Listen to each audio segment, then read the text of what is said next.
Okay, so I wanted to take a minute and talk about the renovation in the East Wing. Have all of you had the opportunity to read the material that I sent out via email? If anybody had a hard time getting that, let me know. I can offer paper copies. But it came probably the end of May. I attached it in an email. So I wanted to kind of go through what we show in our digital media experience at the house. You'll notice that room across from the office has a TV in it that flips through slides about what happened during the renovation process. It was really important to me, and that's actually probably one of my favorite elements, because when you look at the rooms right now, they just kind of look like a blank canvas. They just kind of look clean and blank, but a lot of work went into making them clean, and I think it's important that our visitors see kind of the journey that we've been on, even in that short amount of time when phase one was happening. So they see these photos. Can you turn out the lights? Yeah, that's fine. Here's the record. Do we want them all? Yeah. Is anybody gonna fall asleep this or that other than me? I can make more coffee. No. Is this better? Yeah. Okay. Yeah. Less nice? Okay. So there were items stored in this room, in these rooms. These rooms were strictly storage. And so they had a variety of things. What you're seeing right here in the center is actually a chandelier.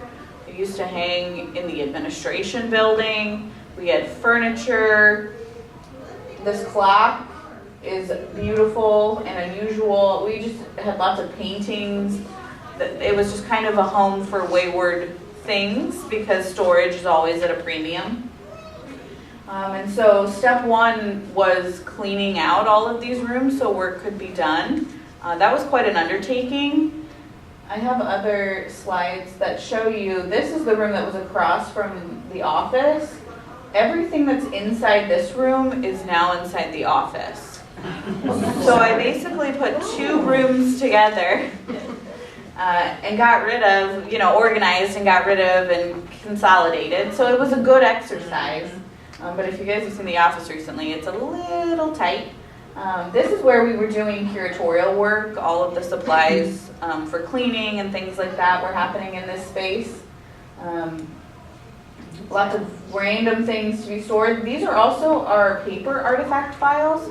So even though we have a digital database that keeps track of our artifacts, we also have files on paper for every single item that we own in our collection. So all of those are now in the office. And so there was a lot of pre-work to be done even before any type of workmanship could be done. As you can see here, because it has been storage, the floors were an exceptional challenge because they had just been used as storage. So things had been slid across them. They had never really been updated to any great amount. There were even areas that were open, like we were moving things to the side and there were holes in the floor that had to be patched. Again, 10, 12 years of non-functioning, they just were kind of sitting there. And so that repainting process had to happen pretty swiftly. Here you'll see all of the patching. We also repainted a lot of these window wells that you can see were extremely damaged. We chose to repaint a lot of this stuff. Traditionally, floors in the 1900s would have been wood floored and polished. It's where in Henry Shaw's time it was much more popular to put a rug or something over your hardwood floor. At the turn of the century, people started to really appreciate wood flooring. And so that's when the advent of the sanding, waxing, shiny process began. Unfortunately, at some point in the history of this house, they painted the floors, which was more popular to seal them in the 60s and 70s, so not surprising. I hate to say unpaint them, to strip them and then sand them back and make them original would be both extremely costly and ineffective for the amount of people that we see every year. That would be a process that would have to be done every single year. And so we chose to repaint them. So you see them as painted wood now. My goal with the flooring, which you may have noticed, is that the floor more or less disappears and that it's not really a part of what you're seeing in the aesthetic of the room. That's why we chose brown carpet. I wanted there to be a pretty seamless transition from inside the rooms to the hallways. And I like the brown carpet. It looks much less cubicle than that poor gray carpet that showed every stain and had been there for some time. And so we were very fortunate to get that carpet going. So all of these floors, of course they had to be cleaned, patched, and then our painter repainted them. That's no small endeavor for 3 bedrooms. There's Cleve. He's amazing. He is Look at him. our favorite person. He is our painter on staff. He's actually about to retire in a couple weeks here at the end of the month. He's been here like 20 years or something. You know, he's wonderful. And he painted all of these floors. He did all of the trim. Again, the trim was likely the white that you're seeing on the opposite side of the house. They probably matched it when they rebuilt the home, but at some point it was painted, so we chose to go back to continue the brown again because it blends into the background. He painted all of these window wells, all of these frames. It was quite the painting endeavor.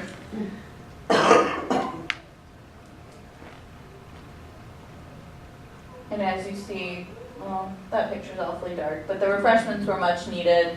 They make quite a bit of difference.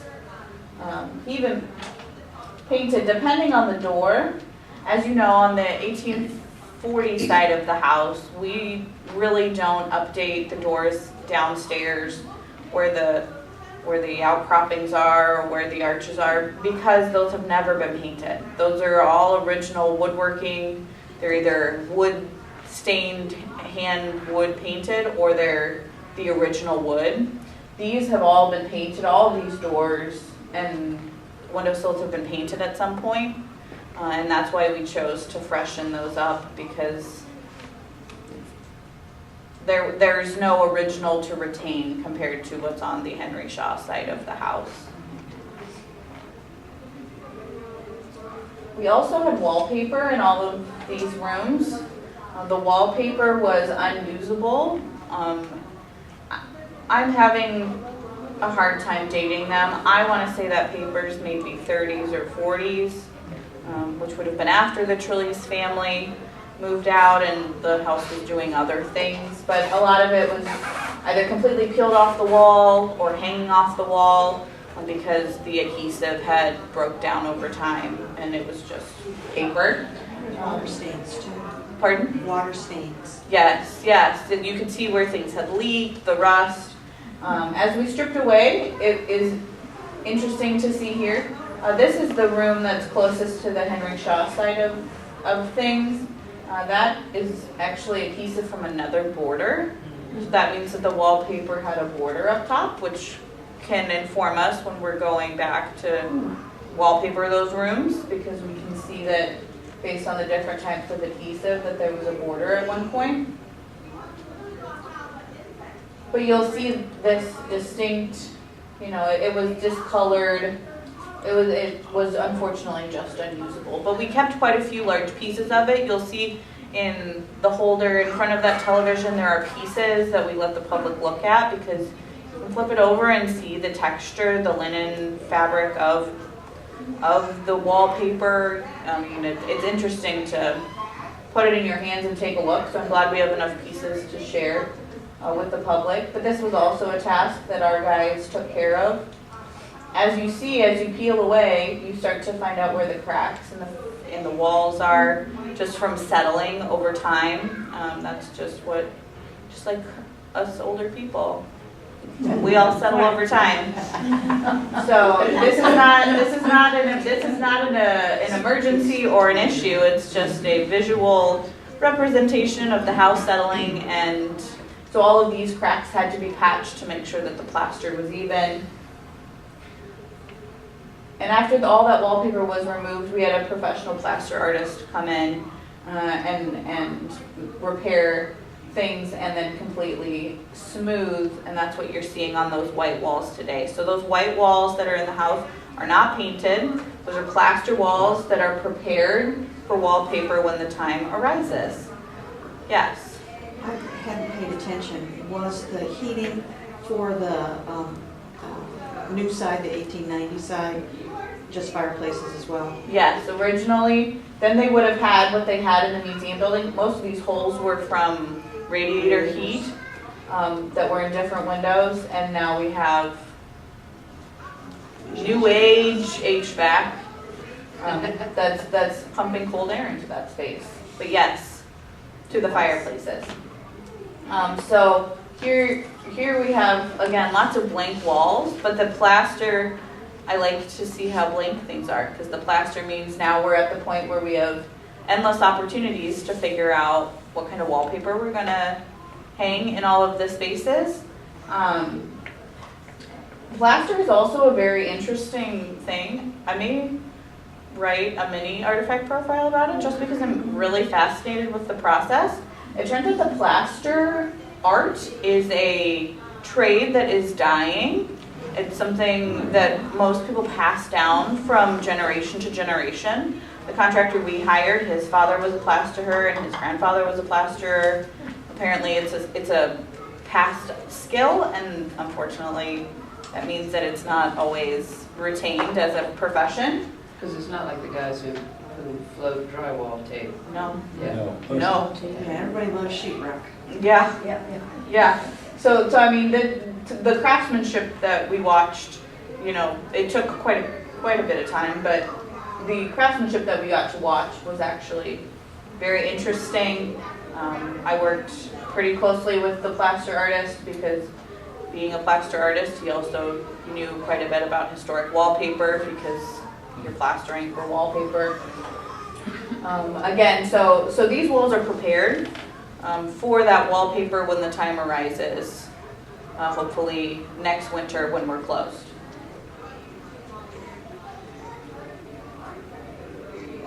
There's lots of ugly pictures of wallpaper. We also had some cracks in the ceiling, more of that natural settling, but because when they're in the ceiling, versus what you saw where it was just the wall cracking, when it's in the ceiling, then you have to do a little bit more investigation to make sure that nothing has settled above where a lot of areas have drop ceiling. So as you saw in the museum building, you never know what you might find underneath something. So we had to make sure that all of these were intact and that there weren't any leaks or challenges. But so that takes a longer amount of time because we had to investigate some of these things that had cropped up before we had them professionally checked. And so is the roof in good shape at this point? Yeah, that's a no. That's a no? The roof, No, that's a long time to get to a yes. the roof is in good condition considering. It was repaired or reslated, excuse me, maybe 20 years ago. But the slate does last. We could certainly use some new flashing and some of the things that seal it.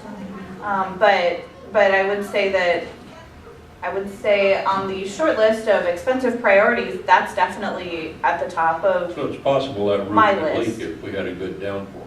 Not actively and not into this area, Okay. because there's another floor above that. So the floor above Yeah. that would take the majority of the abuse. Okay. So the spaces where our exhibits are fairly safe at this point. But yes, that's certainly at the top of my of my, you know, when that magically huge check comes to me in the mail, the roof would be on the list because flashing is important. It's what keeps everything tight together, and we could certainly use an update to some of that stuff. But it could be worse. We also were finding things like this, like holes in the walls as we moved things away. What are they? Unknown, I don't know what this was. But they're, as time has progressed, they've slowly put in, besides electric, like fiber wiring for internet, you know, all types of different things that need to go in the walls. And so we found unusual places that holes exist because they probably were putting things in the wall. Is this visible right now?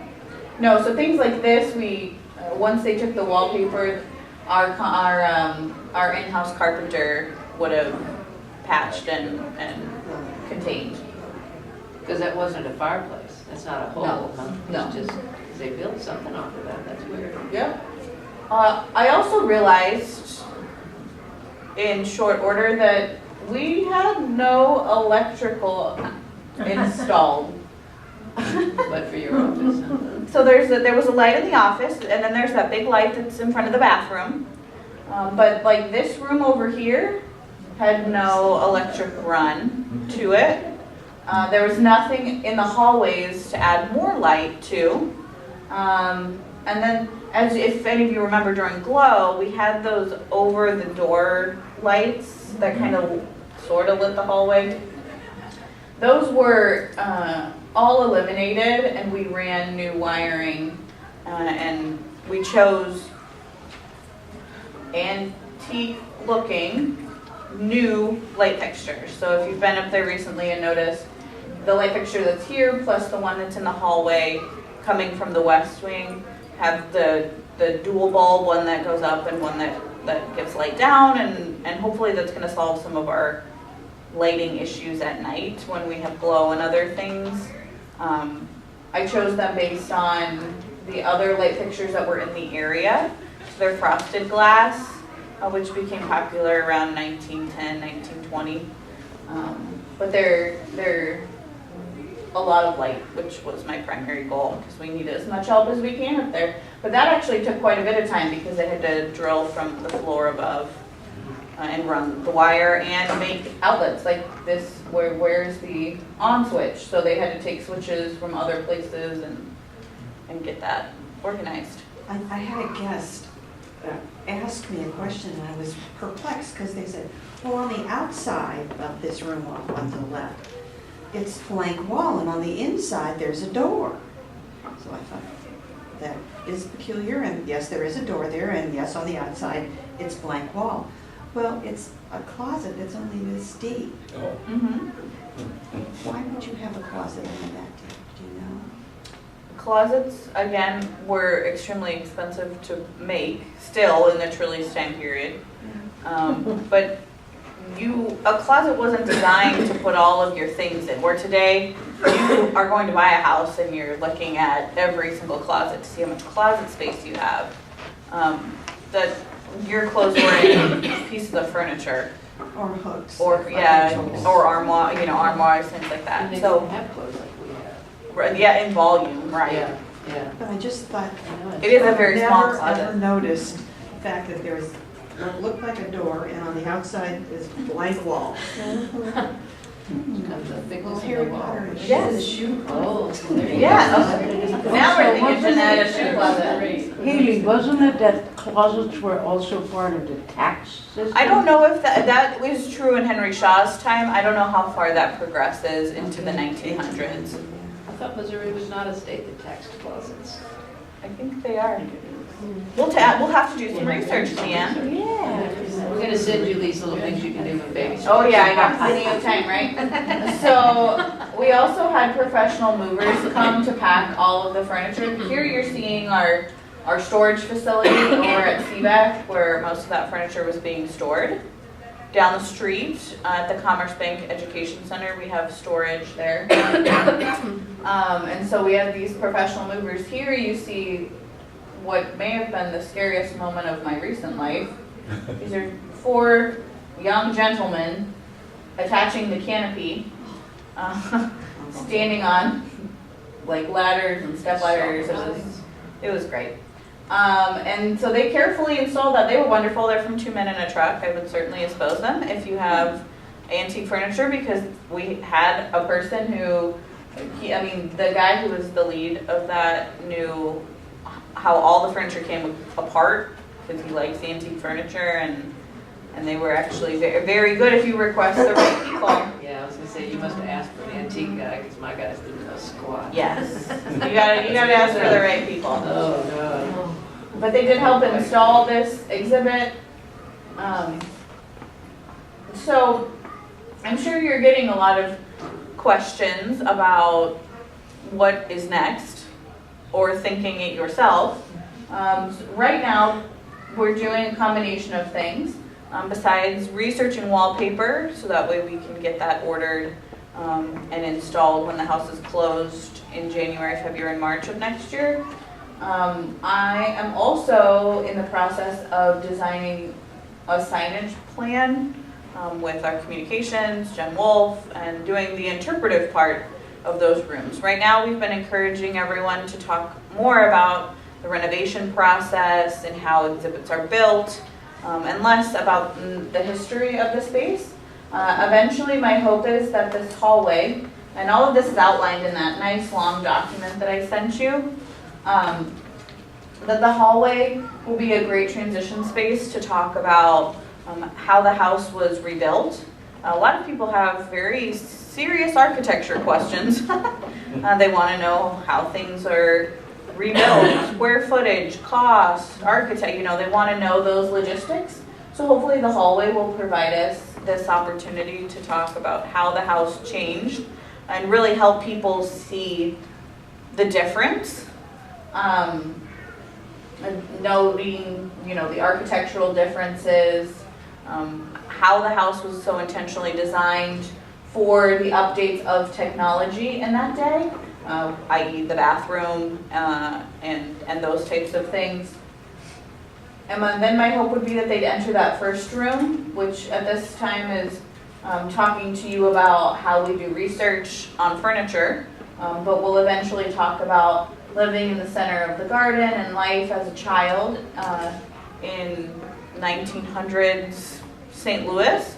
It was a busy time in St. Louis, and being a kid at that time is a unique experience that I'd like to be able to share.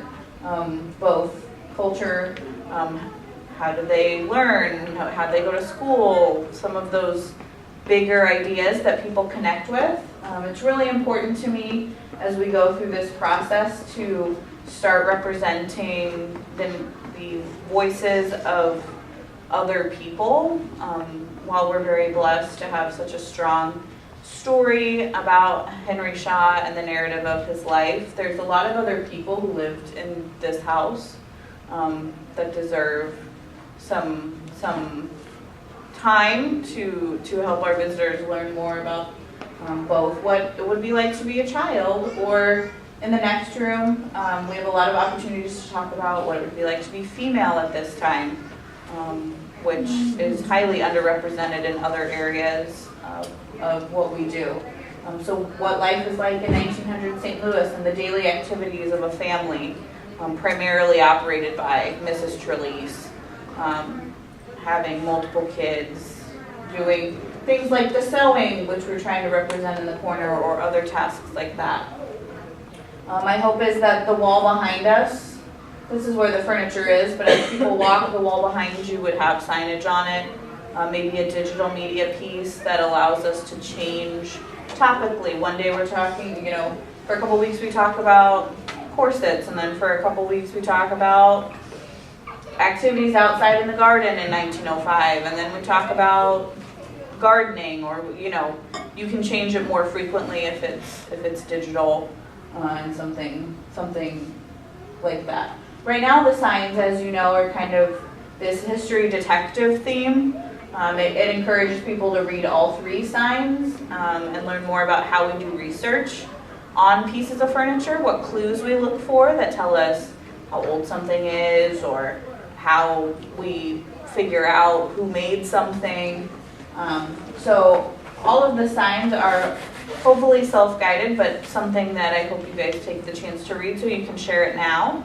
But in the future, we hope to share more of a general and broader picture of what life in St. Louis was like and how that interacts with the garden. The room that's across from the office right now, I hope to talk more about the garden story after. So both Dr. Trelease's contributions to the garden, because really without him and his scientific knowledge, we would not have the strong foundation that we do today. You know, Henry Shaw knew the right people to get started, but Dr. Trelease really cemented us as a forerunner in the botanical field. So acknowledging his work, we have lots of great things to talk about. I was just chatting with Dr. Weiss Jackson the other day. He was telling me a story about this little tiny island that he, that Dr. Trelease believed there were genetic adaptations happening in a certain type of plant, and he went there and studied them, but in that time he couldn't put it together, but he wrote a book about it, became very well known, and then Dr. Weiss Jackson told me that through genetic testing now, we can prove that Dr. Trelease was correct, and that there were connections between these plants that were adapting, and he just couldn't prove it at that time because of technology. So Is that Mauritius or? I think it's in Mauritius. What's the most funny about this is that I asked for like a reference or like more info, like where can I read about this? Is there anything I said, and Dr. Weiss Jackson just said, no, not really. He said, well, who figured that out? He said, I did. And I was like, Okay. can you like write it? He's like, maybe I'll take like 15 minutes and write it down. And I said, okay, I'll take whatever you have. Nice to document that. But things like that connect our current work and what we're doing and the work that Dr. Trelease and other directors did previously would be a really cool thing to present in this area. Do a lot more of the plant work coming inside. The School of Botany also used to operate out of Tower Grove House, as many of you have seen pictures. So talking more about what they did in this area and really cementing to visitors that Tower Grove House really has been the center of the garden for all of these years in a variety of ways. That it has had many lives, not just when Henry Shaw lived there, but there are lots of other stories to tell past that involve Tower Grove House. And hopefully sharing more about that in different elements. I'm hoping this room will be fairly open in that where in other areas we have boundaries or other railings or the plexi. I'm hoping that this room is going to be a little bit more free entry, you know, just, yeah, explore on your own kind of space. In the last few minutes we have, I would really like to know if you guys have frequently asked questions in the space or what your experiences are. If you guys are up there and kind of chatting with people, if there's a few things that stick out or People love that little day couch, you know, with the layers exposed. They really like that. And I take it for granted that I know, you know, about horse hair and all that stuff. Nice. Yeah. You know, that horse hair was part of the stomach. Yes. I've I always known that, but I people really don't didn't know. have a choice, to be honest, because the bottom was torn away